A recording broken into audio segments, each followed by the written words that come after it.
Welcome back to the channel. We got a fun article today. It's titled 19 Rock Bands That America Loved to Hate and Why. At number 1 on the list is Nickelback. Nickelback is practically the poster child for hated rock bands, according to BuzzFeed. Despite selling over 50 million albums worldwide, they've been mocked endlessly for their generic lyrics and formulaic sound. Critics and fans alike have accused them of making music that's more corporate product than artistic expression.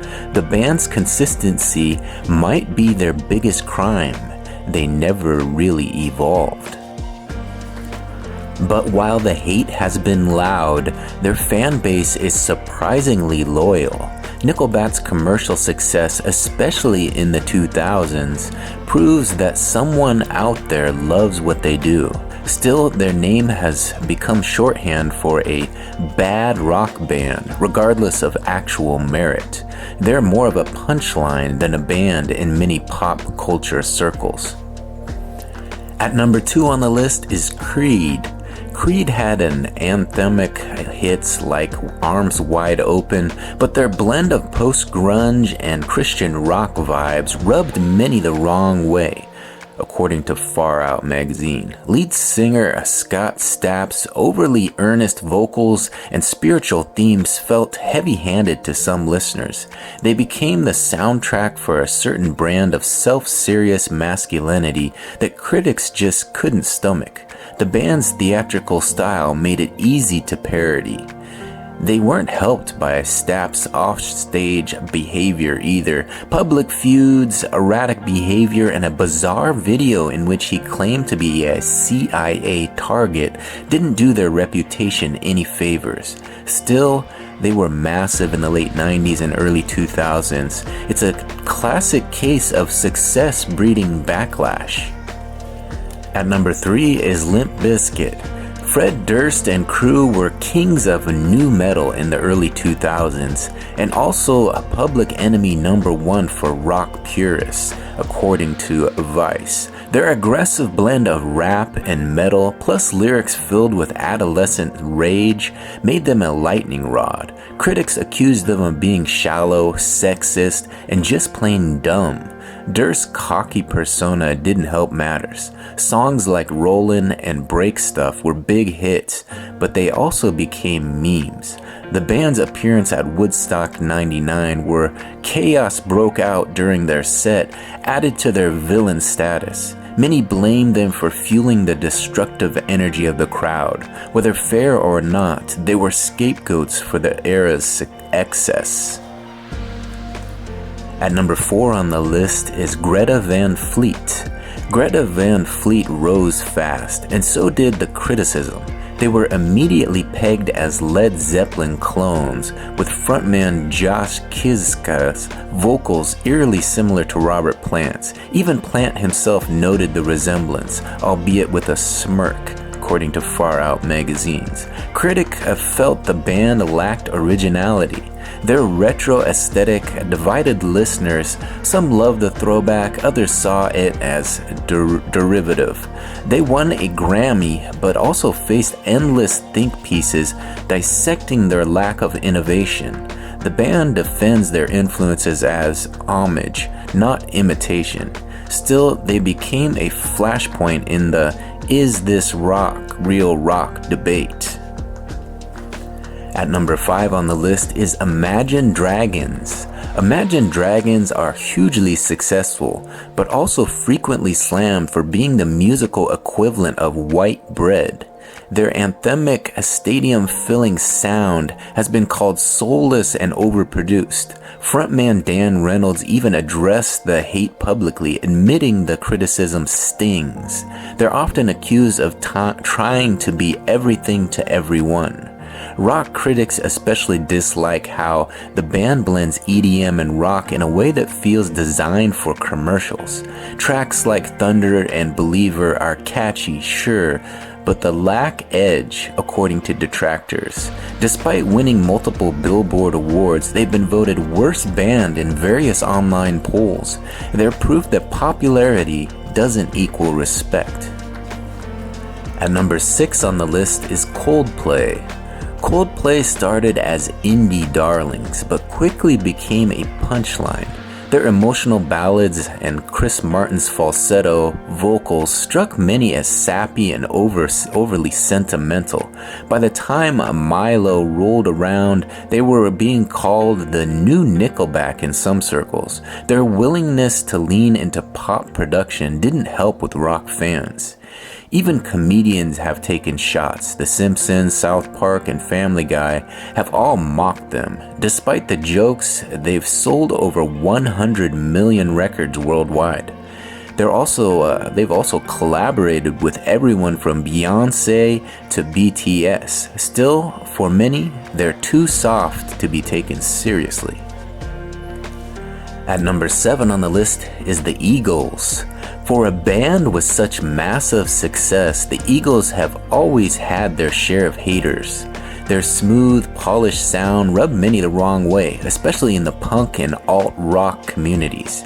Even music critics in the 70s often found them too calculated and commercial.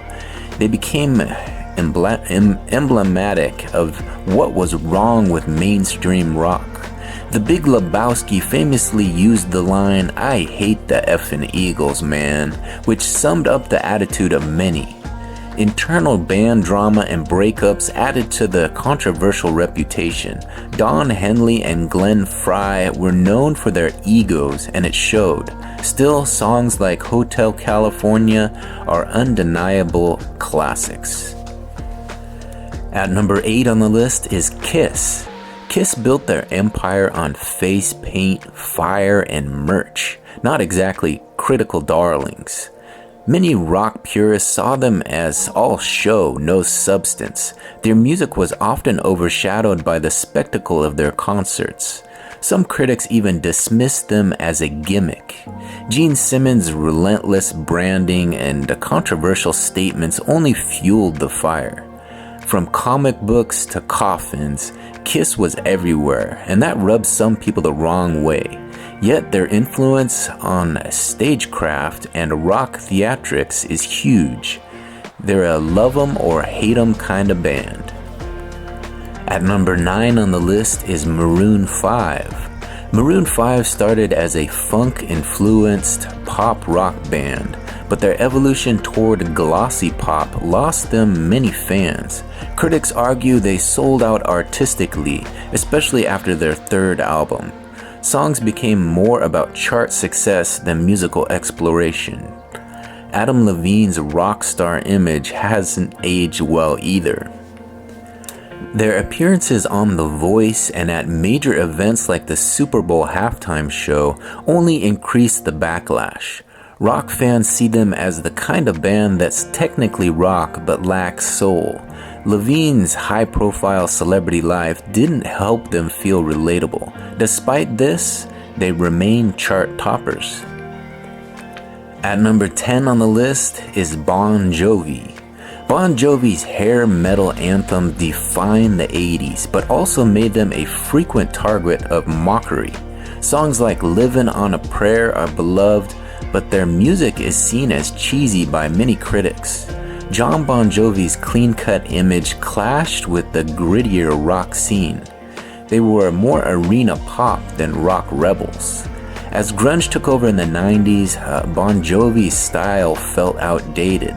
They tried to adapt, but many saw them as trying too hard. They've stayed active and successful, but never really shook their reputation. It's the price of being a band that's both loved and loathed. At number 11 on the list is U2. You'd think one of the biggest rock bands in the world would be universally loved, but U2 found a way to annoy just about everyone. Their 2014 Apple album drop was automatically installed Songs of Innocence on users' devices, triggered major backlash. It was seen as invasive and presumptuous. Bono later apologized, but the damage was done. Even before that, Bono's holier-than-thou image and political grandstanding turned many off. Critics often target the band's later work as overblown and self-important. Yet despite the criticism, U2 has remained relevant for decades. Their longevity is both their blessing and their curse. At number 12 on the list is Guns N' Roses. Guns N' Roses were dangerous, loud, and massively successful, but also deeply polarizing. Axl Rose's erratic behavior, late concerts, and public feuds made them infamous. While Appetite for Destruction is widely praised, their later work was more bloated and less consistent. Chinese Democracy took 15 years and still disappointed many. Their on-again, off-again reunions kept drama alive well into the 2010s. Slash and Axl's relationship was like rock's longest-running soap opera. Fans loved the chaos, but critics were often over it. Their legacy is as messy as it is legendary. At number 13 on the list is the Dave Matthews Band. Despite a devoted following, DMB has often been mocked by people outside their fan base. Their mix of jazz, jam band noodling, and acoustic pop didn't click with everyone. Many critics found their music too meandering and their lyrics overly earnest. The frat boy stereotypes surrounding their fans didn't help. They were especially unpopular with the rock press in the 2000s. Yet they consistently sold out stadiums and top charts. For many, they're a summer nostalgia act, but they've always been more divisive than their sales would suggest. At number 14 on the list is Oasis. Oasis were rock stars with tabloid drama to match. The Gallagher brothers constantly feuding made headlines as much as their music did.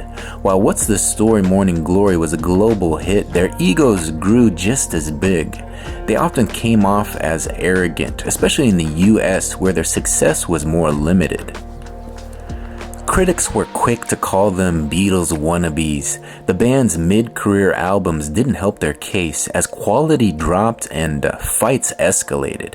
Americans in particular didn't warm to their brand of Brit-pop attitude. Even so, Liam and Noel remain endlessly fascinating. At number 15 on the list is Radiohead. Radiohead is critically beloved, but they've never been universally liked. Their shift from guitar-driven alt-rock to experimental electronica confused many fans. Albums like Kid A were called genius by some and pretentious noise by others. Tom York's moody persona only added to the distance. They're not the kind of band you casually listen to. They demand attention and interpretation. That intellectual approach alienates some listeners. Even their fans admit they can be a bit much, but no one denies their impact on modern rock. At number 16 on the list is Fall Out Boy. Fall Out Boy started as pop-punk heroes and ended up pop radio staples. The transition upset longtime fans who missed the emotional, fast-paced sound of their early work. Their lyrics got more abstract and their sound more polished. Many accused them of chasing fame over substance. Pete Wentz's media presence, from reality TV to fashion, made the band feel overexposed. Their hiatus and dramatic comeback added to the mythos and their criticism. They're still selling out tours, but not without controversy. They straddle the line between beloved and sellout. At number 17 on the list is Mumford Sons. When Mumford & Sons burst onto the scene, banjos suddenly became mainstream again, but the novelty wore off quickly for many. Their rustic aesthetic and foot-stomping choruses were labeled as fake folk by critics. The fact that they were British made their Americana style feel even more contrived. Their second album was basically more the same, which didn't help their cause. When they switched to electric instruments later, fans were split. The band seemed to struggle with identity and authenticity. For many, they're a symbol of trend-driven music. At number 18 on the list is the 1975. The 1975 are known for their genre-blending sound and wordy lyrics, which is exactly why they're polarizing. Critics either praise them as the future of pop rock or dismiss them as overindulgent hipsters. Frontman Matty Healy's Twitter persona and political rants don't help. He's been called both brilliant and unbearable. Their songs jump between styles, often in the same album. For some, that's thrilling. For others, it's chaotic and ungrounded. Either way, they've sparked intense debate with each release. And finally, at number 19 is Weezer. Weezer has one of the most unpredictable discographies in rock. Their early work, especially the Blue album and Pinkerton, earned cult status, but later albums like Ratitude and Pacific Daydream baffled even loyal fans. They've been accused of chasing trends and losing their edge. Despite this, they keep making music and weird choices, like that surprise Teal album of all covers. Rivers Cuomo's quirky persona is part of the band's charm and also why people roll their eyes. Their inconsistency is part of their identity now. Love them or hate them, they always do something unexpected. Alright, there you have it, 19 rock bands that America loved to hate and why. So I usually don't promote hate, but in this case, get in that comment section and let me know, did they leave a band off the list? Is there one band in your head that people love to hate that they didn't put on this list? Let me know, I'd be interested to hear from you. And as always, if you enjoyed this article, please take a second to hit that like button. When you smash that big thumbs up like button, that helps get this video in front of a few more eyes. And if you really enjoy this sort of content, consider subscribing to the channel. Thank you for watching this one to the very end. We'll talk to you on the next one. Bye.